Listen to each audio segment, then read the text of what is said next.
Halo pemirsa di Via Unpad TV, kembali lagi di program Science Minute bersama saya Angga Argun Nugroho dari program studi jurnalistik Fakultas Ilmu Komunikasi 2018. Di sini saya akan membahas soal apa yang dinamakan hak asasi hewan.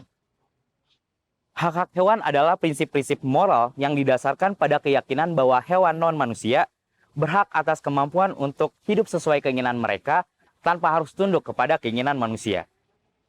Melindungi hak hewan adalah tanggung jawab kita sebagai manusia yang sadar dan bertanggung jawab. Di Indonesia sendiri telah memiliki sejumlah regulasi yang mengatur tentang kesejahteraan hewan maupun perlindungan hak asasi hewan. Sebelum membahas itu, tentunya hak asasi hewan tidak jauh kita akan membahas soal kesejahteraan hewan. Di mana kesejahteraan hewan ini kita akan membahas soal Five Freedom Animal Welfare. Membahas hak asasi hewan tentunya tidak jauh dengan kesejahteraan hewan, di mana kita harus melindungi hak hewan dan memastikan bahwa hewan mendapatkan perlakuan yang layak, tidak memberikan hal yang kejam maupun tidak manusiawi, serta tentunya memberikan akses terhadap air bersih, makanan, hingga kesehatan medis. Selain itu, menghindari mereka dari penyiksaan dan kekejaman yang tidak adil. Ketika membahas soal kesejahteraan hewan, kita juga akan membahas soal Five of Freedom Animal Welfare, di mana konsep ini pertama kali dikembangkan pada tahun 1965 oleh Dewan Kesejahteraan Hewan di Britania Raya dan telah diadopsi secara luas sebagai panduan dalam pelindungan kesejahteraan hewan. Berikut saya akan menjelaskan tentang 5 poin dari kebebasan hewan. Yang pertama adalah bebas dari rasa lapar dan haus. Kita sebagai manusia harus memberikan pakan yang sesuai dengan kebutuhan masing-masing binatang, mulai higienisnya, kemudian proporsionalnya, serta memberikan pakan yang cukup tanpa dimanipulasi. Yang kedua adalah bebas dari rasa panas dan rasa tidak nyaman secara fisik yang dilakukan dengan menyediakan lingkungan, tempat tinggal, tempat istirahat, dan fasilitas lain yang nyaman, dan sesuai dengan pelindungan hewan tersebut. Paling tidak, hewan memerlukan 2 tempat yang berbeda, yakni tempat terbuka untuk beraktivitas dan tempat tertutup untuk mereka beristirahat. Yang ketiga, bebas dari luka, penyakit, dan rasa sakit. Hal itu bisa dilakukan dengan cara secara rutin kita memberikan penanganan yang sesuai dengan jenis penyakit yang dialami oleh hewan tersebut, serta mencari dan mendiagnosa hewan tersebut memiliki penyakit atau tidak.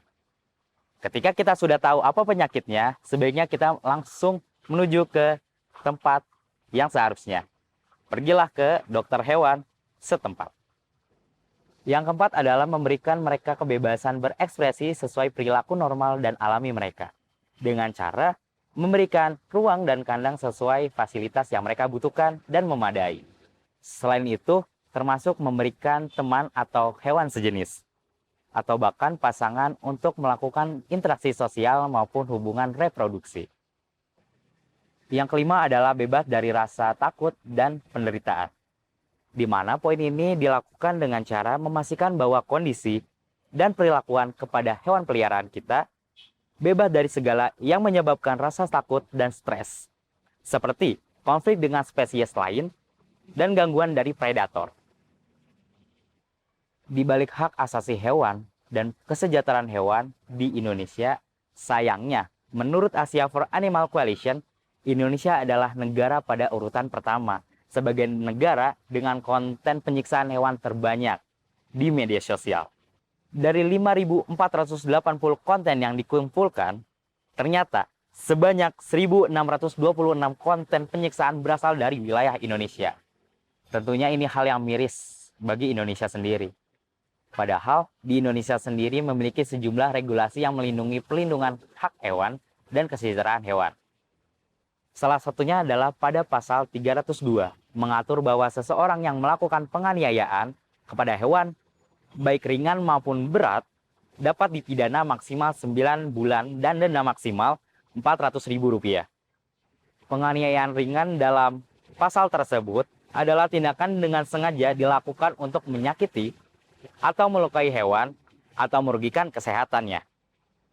Sedangkan penganiayaan berat adalah jika tindakan mengakibatkan hewan sakit lebih dari seminggu, cacat, bahkan menderita luka berat, atau bahkan parahnya lagi adalah mati.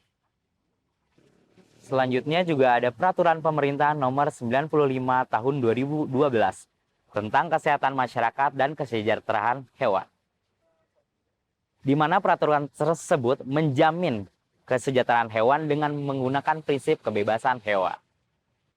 Tentunya hak asasi hewan tentunya harus dilindungi seperti kita melindungi hak asasi sesama manusia. Tidak ada yang dibedakan dan tidak ada yang dikecualikan. Semua memiliki hak yang sama, baik manusia maupun hewan. Hewan juga sejatinya adalah makhluk hidup yang ingin memiliki kebebasan di alam liar. Hewan liar tetaplah hewan liar. Tentunya hewan liar tidak seharusnya kita pelihara. Dengan kita pelihara hewan liar, kita bisa saja mengambil atau merampas hak asasi hewan.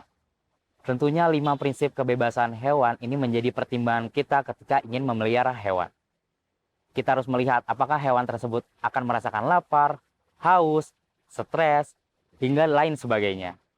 Kita sebagai manusia yang sadar harus tahu bahwa hewan juga memiliki kebebasan yang sama seperti kita. Tentunya perlindungan hak asasi hewan adalah tugas kita bersama sebagai manusia. Kita manusia ingin bebas, hewan pun ingin bebas juga. Sekian dari saya menyampaikan tentang hak asasi hewan. Tentunya jangan lupa untuk terus menyaksikan SES Minute di Divya Unpad TV.